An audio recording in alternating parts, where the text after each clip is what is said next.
विकृति के बाद, तो विकृति क्यों उत्पन्न हुई किसी पदार्थ के अंदर? जब हमने इसके ऊपर डिफॉर्मेबल फोर्स लगा दिया, एक बल आरोपित कर दिया, इस वजह से हमारे उसके ऊपर विकृति उत्पन्न हुई।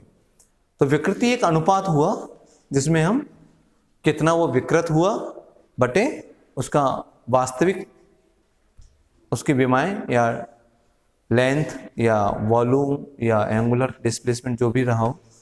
तो पहले क्या स्थिति थी और बाद में क्या स्थिति हुई, तो इसके अंतर को और पहले की स्थिति के अनुपात को हम क्या कहते हैं?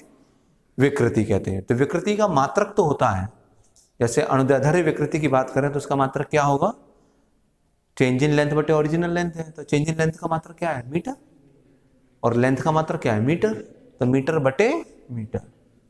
लेकिन विमा नहीं होगी, एक ऐसी विमाहीन राशि है ना। विमाएं पढ़ी होंगी आप लोगों ने, MLT के फॉर्म में लिखते हैं, M की पावर A, L की पावर B, T की पावर C। तो इसकी विमाहीन का मतलब क्या है कि M पे भी पावर 0 होगी, L पे भी पावर 0 होगी और T पे भी पावर 0 होगी। अर्थात ये डायमेंशन लेस क्वांटिटी है लेकिन यूनिट लेस नहीं है, यूनिट तो है इसकी। ठीक है, ऐसी कौन भी डायमेंशन लेस होती है लेकिन उसकी यूनिट होती है, चाहे आप डिग्री में नापें या आप रेडियंस में नापें। ठीक है, अब चूंकि प्रतिबल, अब हम बात करते हैं कि भाई जब आप किसी पर कोई बल आरोपित करते हो तो जाहिर सी बात है हर पदार्थ उस बल का क्या करेगा? विरोध करेगा। क्या करेगा? विरोध करेगा।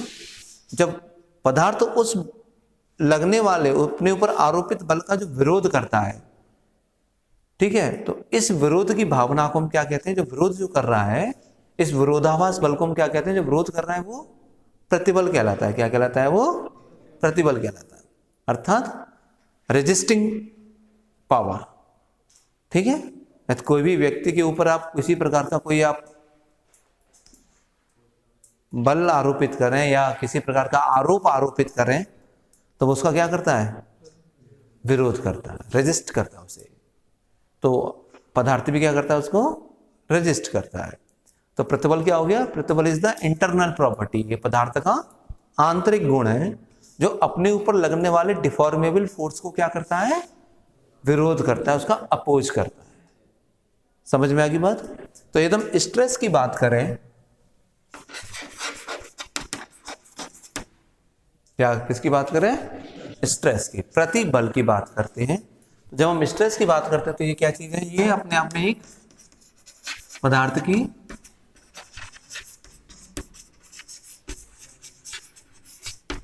एक ये आंतरिक गुण है, इंटरनल प्रॉपर्टी है पदार्थ की।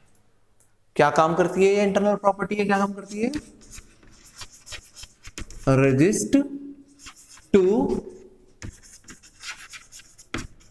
External deformable force. जो आपने जो बाहर से जो बल लगा रहे हैं ये उसका क्या कर रहा है? विरोध कर रहा है। ये बात समझ में आ रही है? बात समझ में आई? तो प्रतिबल क्या है? हम बाहरी बल लगा रहे हैं वो प्रतिबल नहीं है। जैसे ये तो कहा जाए कि आपने किसी वस्तु के ऊपर 5 न्यूटन का बल लगाया तो क्या ये उसका प्रतिबल है? नहीं, ये उसका प्रतिबल क्या होगा कि उसने किस बल से अपने ऊपर लगने वाले बल का विरोध किया। समझ में आ रही बात या नहीं आ रही? कि उसने किस बल से अपने ऊपर लगने वाले बल का विरोध किया, उस बल को हम प्रतिबल कहेंगे।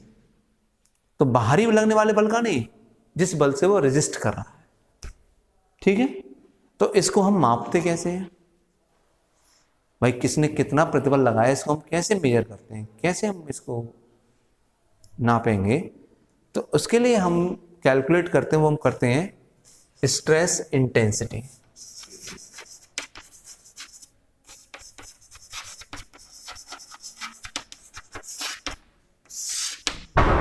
ठीक है, तो जो अच्छी किताबें हैं, जो फॉरेन राइटर की किताबें हैं या जो इंडियन राइटर में भी अच्छी किताबें हैं, वो स्ट्रेस को तो सिंपल प्रतिबल कहते हैं लेकिन स्ट्रेस इंटेंसिटी को डिफाइन अलग तरीके से करते हैं।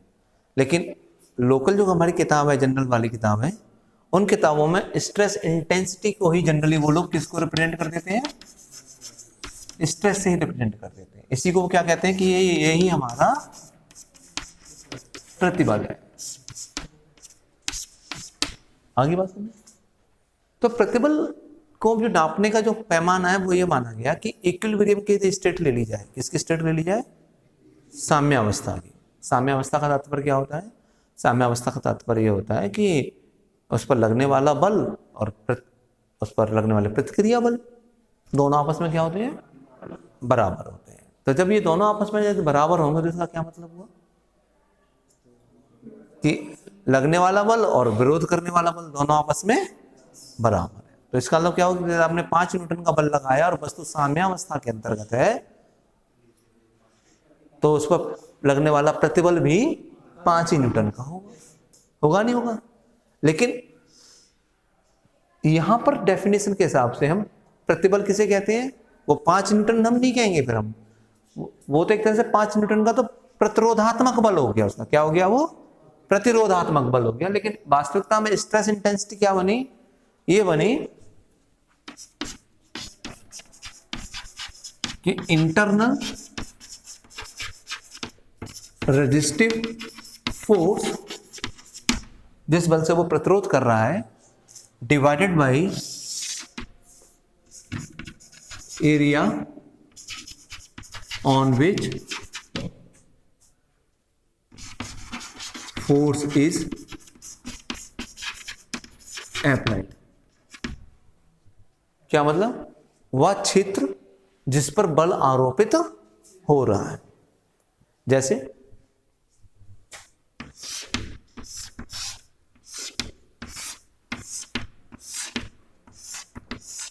मान के चलिए आपके पास कोई ब्लॉक है, ठीक? इस ब्लॉक पर आपने ये वाला क्षेत्रफल लिया, ठीक? आपने इस क्षेत्रफल पर आपने कोई एक्सटर्नल एक फोर्स F लगा दिया जो इस क्षेत्र के लंबवत है। क्या है? इस क्षेत्र के लंबवत। तो क्षेत्रफल तो यही है, एरिया तो यही है। इस पर आपने कोई एक्सटर्नल फोर्स यदि F लगाया है तो जाहिर सी बात है ये ब्लॉक जो है इस F का विरोध करेगा। क्या करेगा? और साम्यावस्था में जो विरोधा वाला बल होगा, विरोध बल होगा, वो इसी F के इक्वल होगा। क्या होगा? और मान के चलो इसका क्षेत्रफल A है तो स्ट्रेस इंटेंसिटी क्या बन जाएगी हमारी? F बटा A। हम ये वाला एरिया नहीं लेंगे ना, हम ये वाला एरिया लेंगे। हम एरिया कौन सा लेंगे? जिस पे बल आरोपित हो रहा है। बात समझ में आ रही है? यदि यह बल की प्रकृति लंबवत है, कैसा है ये? नॉर्मल है, लंबवत है ना, सतह के कैसा है ये? लंबवत है। यदि यह बल की प्रकृति लंबवत है तो जो स्ट्रेस जो हमारा होता है वो फिर स्ट्रेस की प्रकृति कैसी हो जाती है? लंबवत हो जाती है, जिसे हम क्या कहते हैं? Normal stress. और हिंदी में हम इसे क्या कहते हैं? अभिलंब प्रतिबल। तो ये क्या चीज हो जाएगी? अभिलंब बल। कौन सा बल? इंटरनल रेजिस्टेंस, आंतरिक प्रतिरोधात्मक बल बटे एरिया। एरिया कौन सा एरिया? जिस पर यह बल कार्य। बात समझ में आ रही है? यह तो मान के चलो हमारे पास यदि ये स्थिति होती,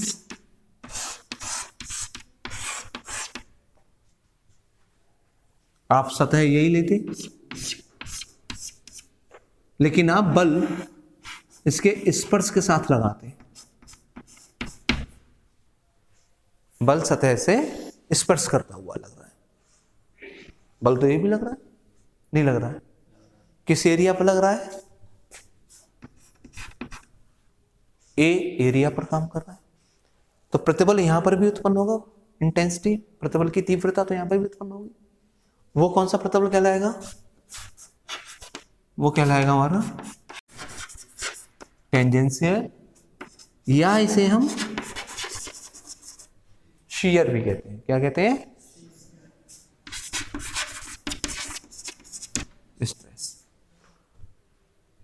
तो ये क्या हो गया हमारा Ft। ये कैसा बल है? स्पर्शीय बल है। क्या ये कैसा बल है? ये जो बल है वो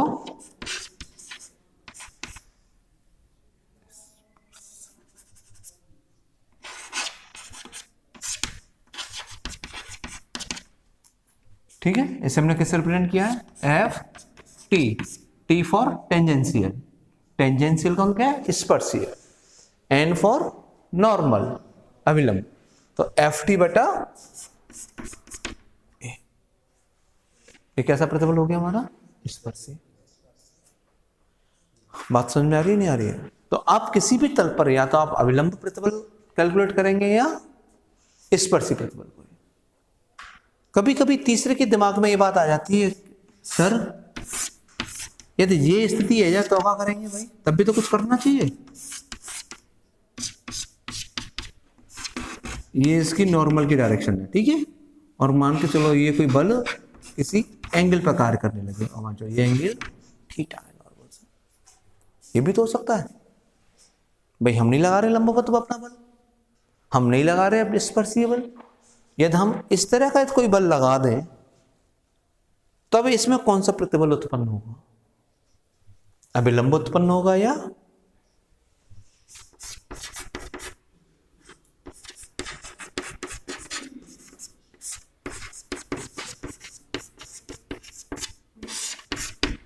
स्पर्शीय प्रतिबल उत्पन्न होगा? तो इस केस में क्या होगा? हम इस बल को दो भागों में कंपोनेंट को रिजॉल्व कर लेंगे, तोड़ लेंगे। तो एक भाग तो स्पर्श के सतह जाएगा और एक इसके लंबवत चला जाएगा। तो ये तो इस तरह के बल में दोनों ही प्रकार के आपने बल आरोपित कर दिए। तो इस केस में आपका अभिलंब प्रतिबल भी लगेगा और स्पर्शी प्रतिबल भी लगेगा।